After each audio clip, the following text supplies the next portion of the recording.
Rolling? Yeah. Okay, this is my bad handwriting right here. So what we're gonna do is, Rocket Man brought a lab radar, and our pig is out there at about 68 yards, and we're gonna fly these. Everybody's gonna shoot their bow at the pig. The goal is not to hit the pig. The goal is to fly an arrow 60 yards, and this unit will pick up the arrow velocity at launch. It's about 10 feet out. About 20 is where it'll start picking up. Right, and then it'll every 10 yards. Every 10 yards it'll pick it up. So we want to see the speed erosion between 0 and 60 because we're really not trying to prove anything here, but the question we have is if you're going to shoot a flying stick really far, what do you compromise at 60 or 80 or 100 yards if you think you're going to bomb out in an elk or something? Just speed. Yeah, and just think about that, you know? Because everybody measures stuff at muzzle and they say, hey man, I shot mine through my chronograph from here to Ted and it's super fast. But out there, we want to know how fast it is, and then you can sort of reverse extrapolate from the data, some math, how efficient your arrow should be at that distance, because that's a bow hunting question. If you're going to shoot far. Yeah, that's right. We're going to try to find, we're going to calculate what the energy is at that range, or at every distance, flying down range. And when you said math, I was like, yeah, and that's why Darrel's here.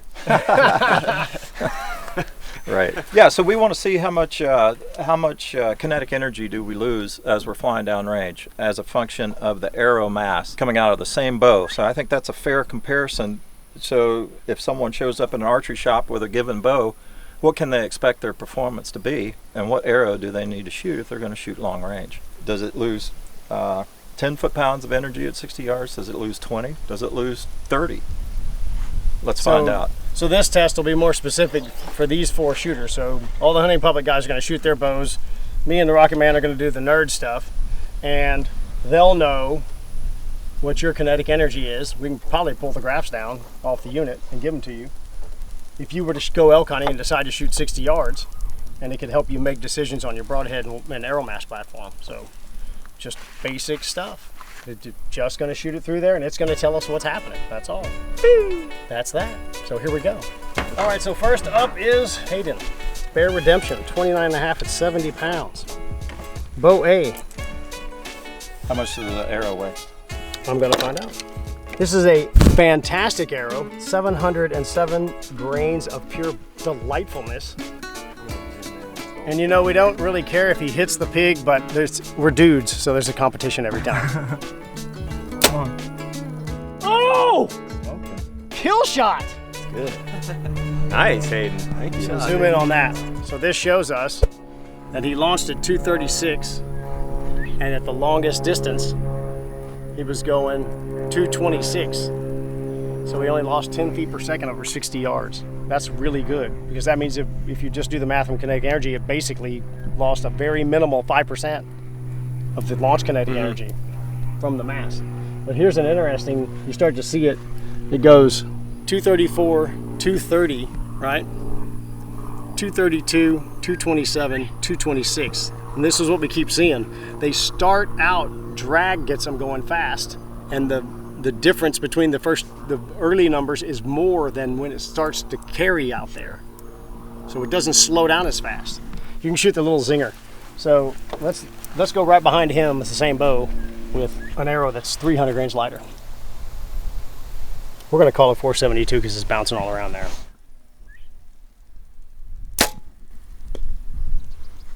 Huge jump in initial velocity, 286 to 267.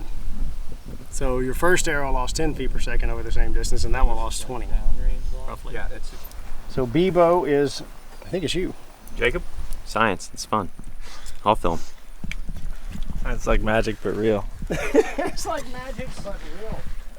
Don't you like magic? Much better 60-yard shot. More than science, right? yeah. Should have put that feeder at 60, actually. Yeah, right. 68.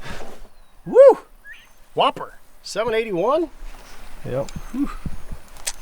You guys aren't messing around. That's why I got it aimed below my housing. Put in the arch in archery right here.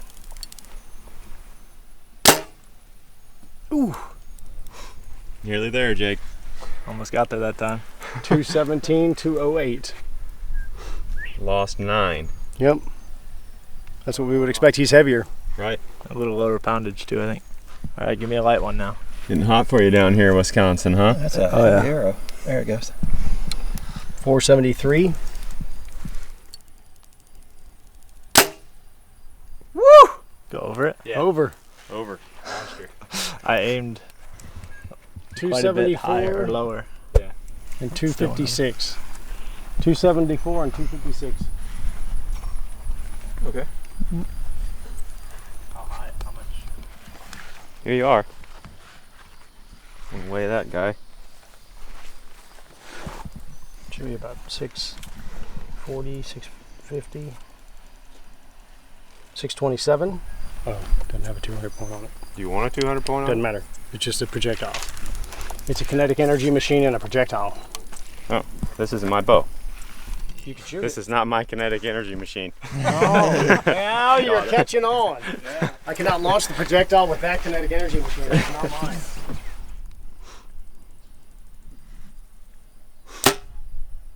Oh, Great shot. killed it. Great shot. Nice shot. Great Ward. shot, Good lad. shot. Mighty shot. Going 240, 224 at 60. I noticed something on his arrow. It's four-fletched and pretty helical. And we saw a lot more erosion. You were at 110 grains lighter, 120. That's interesting. It doesn't mean anything. It means his arrow goes 240 at launch, and at 60 it's going 224. And it means nothing more than that. Aaron with his lightweight arrow. Round one. Going. 3, 2, 1. Shoot. Shoot. Shoot. Noonan! Shoot it, Aaron. Attaboy, didn't shoot over. That's what we wanted. 2 scones and a biscuit!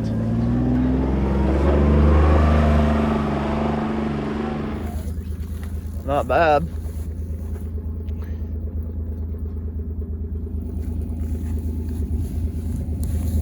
It's all in the name of science. Yep. All right, I got 3 light ones and 3, and we shot 6 times. Yep. So we got them all. We found all the golf balls. Perfect. That's fantastic. You're one of the best golf ball shaggers ever.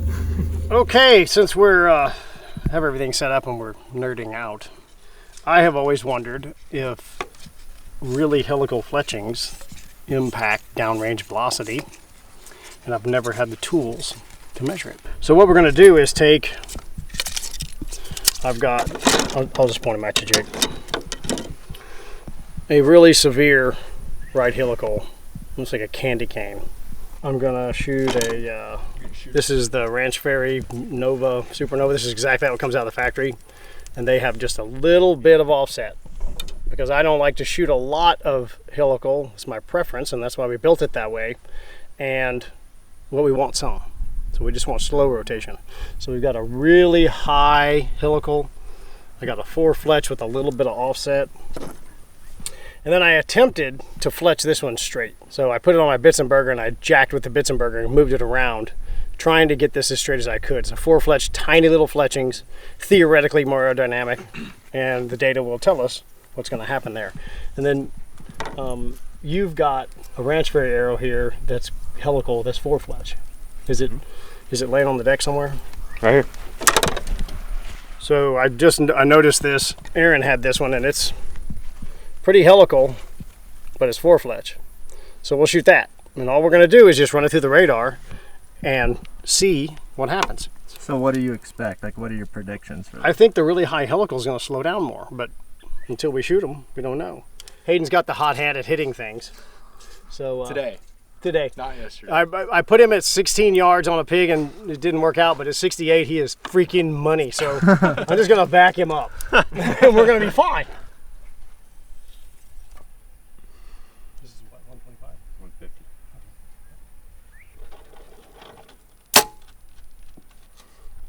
hit foam? You ducked into it, Hayden. Don't worry. Perfect. So I've been told aim low. 261, 245. Which one's this? 4-fletch helical. This is Warb's Yeah. arrow. We can doctor one up. What was the weight on this one? 571, 576. 576. That's 5 grains heavier. Oh, no. 260, 242. 4-fletch straight. Yes, sir. These are the small fletch though, right? The small ones, yep. He's ready to rock and roll, looks like it. Ooh, shoulder shot. about where I hit him yesterday. Mm-hmm. Yeah, I hit just 263, 249. 4 fletch, 1 degree offset.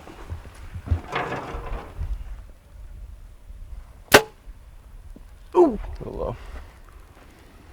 261, 243. These little ones made a difference, even though it was 4 fletch. 6 feet per second. At But 60 it's- yards, that's not that bad, right? Right. It's not a lot. No, of change. but the data set's pretty tight, so it didn't really impact anything. that's what I'm saying Yeah. too. So Yeah, same. this is why you do science and sit there and don't spitball on the stupid message boards where your dumb friends live in a basement with their mom's house. Just being direct. To put it gently. Everybody's yammering about all this stuff, but we just found out I was wrong. So I expected the really high helical big fletchings to suck it out of it, and I expected your arrow to suck it out of it. It Not much appears difference. It's not that much difference. However, the 4 fletch will give you more stability, give you a further back center of pressure. So that's interesting. If you're shooting a bit of a heavier arrow, 4 fletch is Okay. going to give you more stability, and you're not going to lose anything by going to a 4 fletch. Not going to lose very much No. drag at all. But you'll get some stability because of like you were talking about the lever arm. It's going to grab. Yeah, it's going to move that center of pressure back and Nice. to make it more stable. That's interesting. Well, that's a good find then. So what we want to really show is for guys who like to shoot the lighter setups, what is the percentage increase in velocity erosion if you choose to shoot a 350 grain arrow? We did shoot a 350 grain arrow out of Hayden's bow, but I don't remember what our numbers were on it. It was a lot. It was really, really fast. It was like 322 out of the That's right. radar. And it dropped down to 289 or 284. And that was the biggest gap that we saw. Mm-hmm. Yeah. And then as you went way, way heavy, I mean on your bow specifically, 10 feet per second. 10 feet per second. He's the first. So what's that telling you? When we're just talking about the first experiment that we did out there right now, you guys have sat down and put together all the data. What are you inferring from that? So what we did was we calculated what is the kinetic energy at the bow, and what we found out just what we thought, that the bow is just like a spring. It's going to deliver essentially the same kinetic energy to the arrow, whether the arrow is 350 grains or whether it's 700 grains, right? It's got, or whatever our spread was here, 350 to 781, I think was our spread. So that's a given. We know that KE doesn't change with the arrow mass, okay?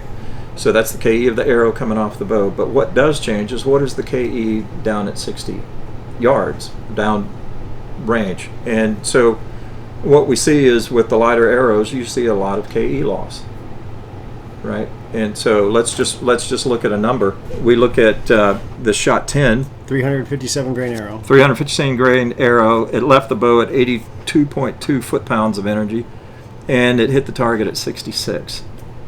Okay.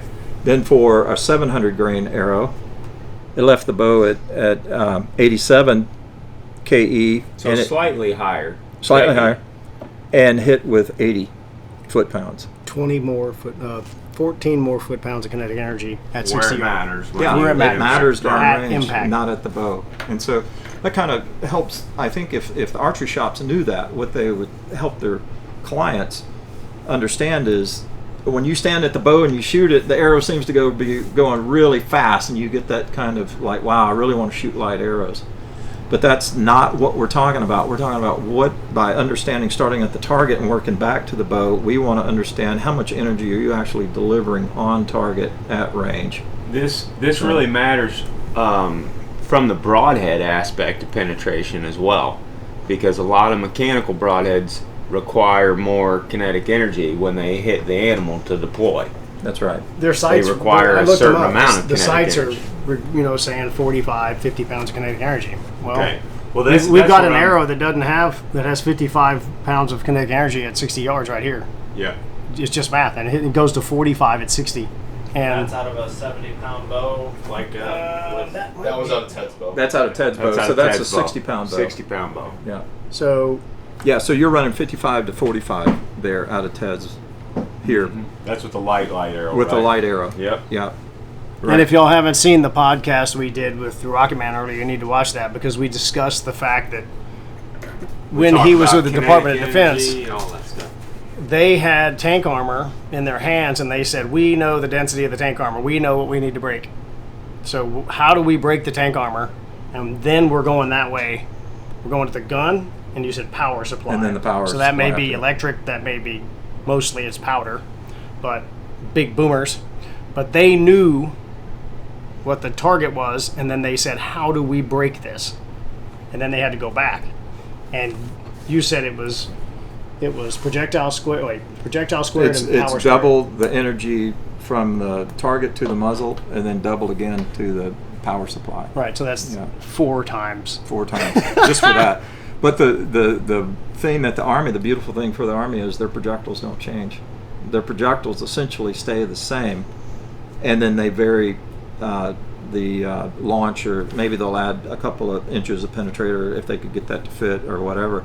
But in our case, everyone has a different broadhead. The projectiles change, right? That's what makes defining what energy it takes to beat a target different than the scenario that I'm used to dealing with, where the projectile is constant and you just have to determine, hey, what does the target do against that projectile? So the targets all change, but the projectile does not. Here, the target's changing and the projectile's changing. Right, we're talking So you pigs, gotta- deer, then you go elk hunting. Well, the interesting thing is when you get out to those longer ranges, just eyeball observation out there. Like, your trajectory is way flatter with that really fast arrow. Sure. Way flatter. Absolutely. Like your pin gaps are smaller. Mhm. We're not arguing that at all. But you're losing so much energy by the time you get there, then it's kind of a moot point. It's a like big if you're, trade-off. It's a big trade-off.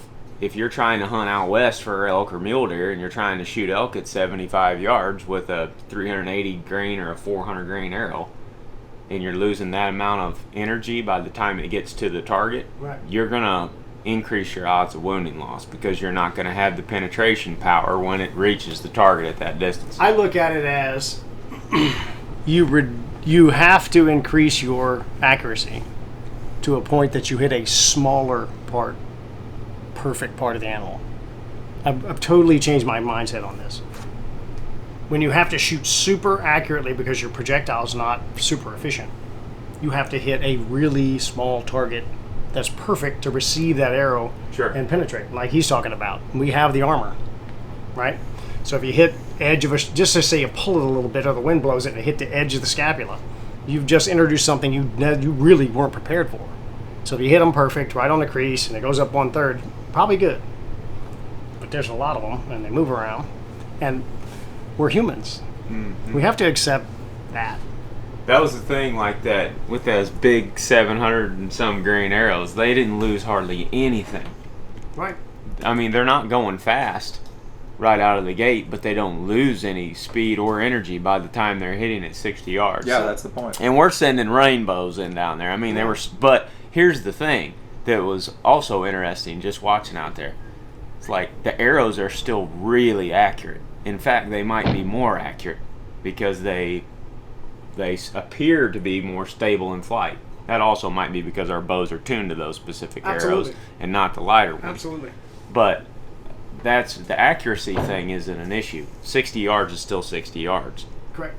You know, if you And have you a can practice. if you have a projectile Uh-huh. that's super heavy that you have Practice. tuned correctly and practice with, it's extremely accurate. That's the thing, though, is that it's you're lobbing them I in think there. what you're saying is You've got, they don't go left and right. yeah. I've noticed that as I pushed it and pushed my forward to center up, I don't see them go this way. Sure. So you're only managing one plane of the shot. They don't go and then That was just They don't group interesting like that. for me to shoot a 360 grain arrow and then put a 640 grain arrow on there and shoot it, just to feel the difference Yeah, between what was your the two. impression? I think we all are probably of the same opinion. Like, the heavy arrow just sucks the energy right out of the bow. Mm-hmm. So it's more dead in the hand. It's quieter to shoot. It's easier. It's more comfortable to shoot. The lighter it's arrow awesome. is like, when I drew that thing back, I mean, it feels like you're going to dry fire the bow. Like the arrow is literally lifting off the rest almost because there's so little weight in the front of it. Mm-hmm. And when you shoot the bow, it's very loud. But, the arrow's flying flatter. I would say it's not as accurate. off mine. I always had that problem shooting a long way with the light stuff. I never was very accurate with that. Like until, and that's something that we don't talk about enough, guys, is the accuracy part. And we get a lot of questions from you all about that. It's like, well, you guys need to stress accuracy and how important it is in the shot placement and all that. And we totally agree. Like it's one of the things that we've actually gotten better at since we moved to this stuff, because we've spent more time learning the process of how to do all these things. I used to just go grab something, throw it on there out of the package, sight my bow in, and then be like, okay, we're good to go. And then in that, I wasn't going through all this, learning how to shoot. That's one of the most common misconceptions with my channel too. Despite the bare shaft tuning, despite me constantly saying, please not tune, please stop practicing and make your arrows fly right. Right. Instead of shooting 10,000 bad arrows and getting your reps in, make the arrow great. Right. And then practice. Maybe I need to say that, right? Yeah. I'm not practice guy, but if you shoot crappy arrows, you're not going to outform them. The machine beats you because the machine's unstable. When you make an arrow fly great out of your bow, you're making an arrow fly great for your bow, but you're also making an arrow fly great for your form, for the way that you shoot the bow. Correct. And we all shoot the bow a little bit custom. different way. Like I know that there's probably certain ways that are coached up where you have the form and all that stuff, but I mean, let's be real. Most people are going to shoot a bow a little bit different than the next person. And when you tune that arrow for you and your style of shooting, you start to become a lot more comfortable and more accurate. It's a pretty straightforward sports analogy. You look at golf and you look at baseball, the swings are never the same. No. They're always different. Jim Furyk has a huge loop in the back of his swing, and he will take your money, right? And then you got guys throwing sidearm, you got knuckleballers, you got all this stuff, and that's what works for them. And every one of us, despite what you think, you do something that's very custom to you. And when you hyper tune your arrows, you are, like you said, you are custom fitting that set of arrows to your setup and the way you shoot an arrow. If you just get them off the shelf, that arrow's all over the place. We're not going to go into, we'll do this some other time, maybe tomorrow, about the actual arrows themselves and the seams and talking to the Rocket Man. And then if you haven't knock tuned your arrows and the seam's up on one and it's to the side on the other and it's to the left on the other, they're not going to shoot the same. There's weight. There's a physical seam that's a little heavier and it takes off different. And that's why your broadheads do that, because one launches that way and one launches that way and one goes that way, and they're not the same. So we're not inaccurate people. I just believe you should really work on your arrows, get them flying great, and you'll be amazed. I found this out shooting trad. So I gave up shooting a stick bow, and I shot trad for 10 years. And I just shot whatever. I shot woodies, I shot flint, and I didn't tune anything. And Dr. Ed, there was a guy who had a page up. This is early internet, so there wasn't all this cool stuff. And he had step-by-step instructions on how to cut a shaft down and make it fly. I just did a video on this for trad. And the trad bow's fixed. You can't lean the cams. You can twist the string up a little bit and change the brace height, but you can't change the bow. It's a fixed machine. So what you do is you take a full-length shaft and you shoot it, and it'll go like this. And you just start cutting it. It gets stiffer and stiffer. And all of a sudden, you'll hit this magic spot, and they just go, phew. You don't change the point weight. You just keep cutting the shaft down. And it's bending around the bow. And then all of a sudden, I'll never forget, it took me 3 days. I was so frustrated. And all of a sudden, one went foomp. And I went, no, that didn't work. Well, what you're doing there, science, for a second. Mm-hmm. What you're doing there is you're changing as you're cutting the shaft back. Changing the spine. Changing the spine. You're changing the spine of the arrow. So on a trad bow, of course, the arrow wants to bend out first and then back around to the bow, right? And so it may bend too far out this direction and come back, but it's already kicked off, off to the side. And then as you cut that arrow back, you're changing the spine. So while it kicks off a little bit, it still comes back, but it will, it'll always do that kind of number and come back around the riser and fly. And so that's exactly what you're doing. You're tuning the arrow to that particular bow. So we can, as I call it, bend a bow. So you can either do what I prefer, to put the bow down the middle and change the point weight, which changes the spine. Every time you change the point weight, if you change the fletch, if you put a wrap on, it changes the arrow. The spine was 300. Changes the balance of the arrow. Everything. The spine was 300. You're shooting a 30-inch arrow. You're shooting 31. I'm shooting 20 and a half. That's a 300 spine arrow or 250, but it's a completely different arrow. It comes off the bow completely different when it's longer. If I shot your arrows or your arrows, I would have to go through the tuning process and just shoot a 30-inch arrow. I could do it, or you can set the arrow. Say you want to shoot 550 grains, and then they can twist the strings and bend the cams and do all that stuff and make the bow shoot it. I've always thought it was better to have it running down the middle. I think the machine's more efficient. I mean, we don't take a car out of alignment to make it steer better. I don't know if that's too simple, but I always think that the wheels are running down when a train goes down the tracks, they don't tilt them in or anything. They want it going down the middle. And to be clear, let me say, I was talking about a stick bow that doesn't ever go down the middle. That's right. Right? It's going to go this way, and then it's going to go that way to get out around that riser. And then one more thing about arrows that the Rocket Man's taught me. Let me have the Tonka toy there. This is Jake's new hunting arrow. I know. Yeah, Jake's new that setup. Javelin. So, if your arrow comes off your bow and bends and takes off this way, it never has enough energy to go back all the way across. The minute it leaves the string, it is slowing down. In a car, not that I've ever drifted in a ditch. However, if you were drifting in a ditch in your car and you swung the ass you can push the gas, add forward velocity, and correct across the road and get back in the middle. Can't do that with a bow. An arrow leaves the string, is slowing down immediately. So if it goes like this, it goes back to crosses the line a little bit. And then it ends up, your sight line is this direction, your sights are here, but the arrow ends up over there because it never comes back across center equivalently to where it started and right off the bow.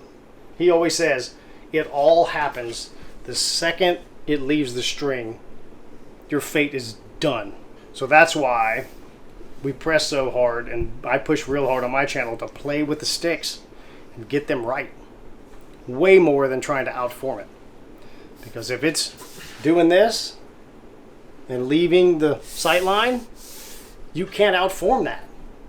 It's not possible because the stick is going that way. The best you can do is have it do consistently the same thing every time. Right, and that's what knock tuning does. Now, knock tuning is the best way to do it. If you had sights that angled like this, you'd be fine. There you go. But when it leaves the sight line, it hits here at 20, and it gets further at 40 and 50, and it keeps going to the right.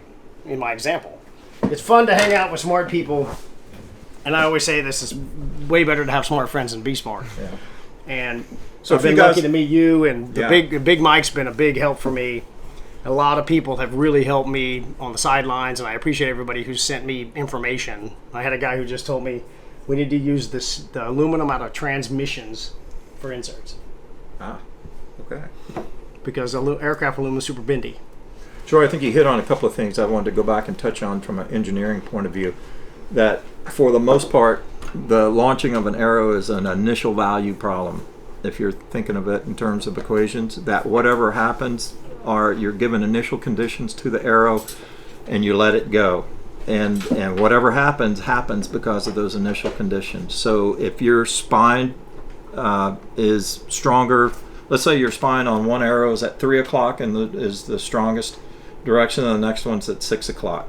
So your arrow will bend, and it will go in that plane on one arrow, and then if it's at 6 o'clock, it'll move up and down in this plane, right? But the way you can do that is knock tune so that your arrows are doing the same thing every time, and that's how you're going to get consistent accuracy. So that's what you were talking about. And then that other idea that you described with the car, there's a technical name for that, and if people want to go look that up, go look at aerodynamic jump, but not for spin stabilized projectiles. Look at aerodynamic. You got that? Not for spin Not stabilized. for spin stabilized projectiles. Look up aerodynamic jump for statically stable projectiles, and you'll start seeing the idea that once an arrow moves off the shot line, either from bending or from yawing even, that initial swerve that it does of the center of gravity of the arrow won't come back and go across the shot line and come back to zero. So that aerodynamic jump has to do with what direction that the center of gravity of the arrow swerves in that first half pitch cycle. And we're talking within feet of the bow. Yeah. We're not talking 10 yards down the shot line. Well, it doesn't matter. It's Right. never coming back. Yeah. It does not have enough energy. If it veers off 6 inches, it's going to go across the shot line 4. I don't know what the math is, but that's what I'm telling you. Yeah. And then it's going to go 3.5 and 2, and it's just going to keep going in the direction it initially started. Yeah, what's interesting that ties in the idea of stability with that aerodynamic, that's actually called an aerodynamic jump angle. And it literally, you can draw a line along that new trajectory point and you can calculate how far off it's going to be. But the jump is proportional to the stability. How far back is the center of pressure from the center of gravity? So the higher that stability, the lower the jump angle is going to be. That's another reason to have high FOC. Yeah. All right, so look for the podcast we did, so you can go back and figure out what all them words mean. And I tried to help with the rednecking part, and the Rocket Man was pulling back. He kept pulling back. He was like, I can't go there. Not yet. But now I went there. When Not you started that, I had to tell him it's aerodynamic jump. Oh, because you were we going don't to talk about aerodynamic oh my God, jump. you're going to go tearing off with the Poncelet archery. equation and get me doing calculus Oh, again. I did talk about the Poncelet equation. I forgot about that. Oh, I've done more math in the last 6 months than I did in my whole high school career. Look, I respect the viewers, right? I want you guys, if any of that interests you, go look it up. Go look in the rocket community for aerodynamics. Go look in the penetration mechanics section for Poncelet equation, especially Eglin Air Force Base. For the swerve, look at papers by the Army Research Laboratory or Ballistics Research Laboratory. And it's there. That data are all there. It's just never discussed in the archery community, and I don't understand why. Back to my point I was making earlier. Yeah. The But it's the oldest same- it's kind of the ballistic same thing. thing, right? But people, like, again, 10th graders who study model rocketry know more than undergraduate aerospace engineers coming out of school, right? Because this stuff has been studied in the model rocketry community, but it's never seemed to be touched in the archery community. So All right. there you go. Yeah, There's we're your- trying to help. There's your All this 50 nerd cent stuff tour. is to make us better and become more efficient on meat, because Yeah. that's where the rubber meets the road. So to summarize as simply as I can, as far as what we tested in that first test, Yeah, sure. the main thing that we were trying to determine is whether a heavy or lightweight arrow carried more kinetic energy downrange. So initially out of the bow, they both carried similar kinetic energies, but as they got downrange to that 60-yard mark, the heavier arrows consistently carried more kinetic energy once they got to the target. And specifically to the numbers that we got on my bow, on the heavier arrow, it was 87.4 foot-pounds out of the bow and 80.2 foot-pounds once you got 60 yards downrange. That's a 700. As the 708 grain arrow, and on the 472 grain arrow is 85.7 foot-pounds out of the bow and 74.7 pounds downrange. So the lighter arrow lost more kinetic energy as it got downrange, which then is going to affect penetration when it actually gets to the target. Right. So that's what we tested. We saw consistent results across all 4 of our setups. Yeah. That's the conclusion that we can draw, is that those heavier setups carry more energy as they get downrange. A plus. Yeah. And that's all we found. A plus. And that's what we found out. Right? That's Yep. it. We found out with math. It's like magic. Science. Yeah. Let's go attempt to harvest Yeah. a hog. Let's put that math to Go work. shoot something. I'm not gonna harvest one, I'm gonna kill one. Jake, you're working yourself to death over there. Get my arrow back. I'm gonna make you one of those. I'll bring it to You're gonna ATA. hunt with that.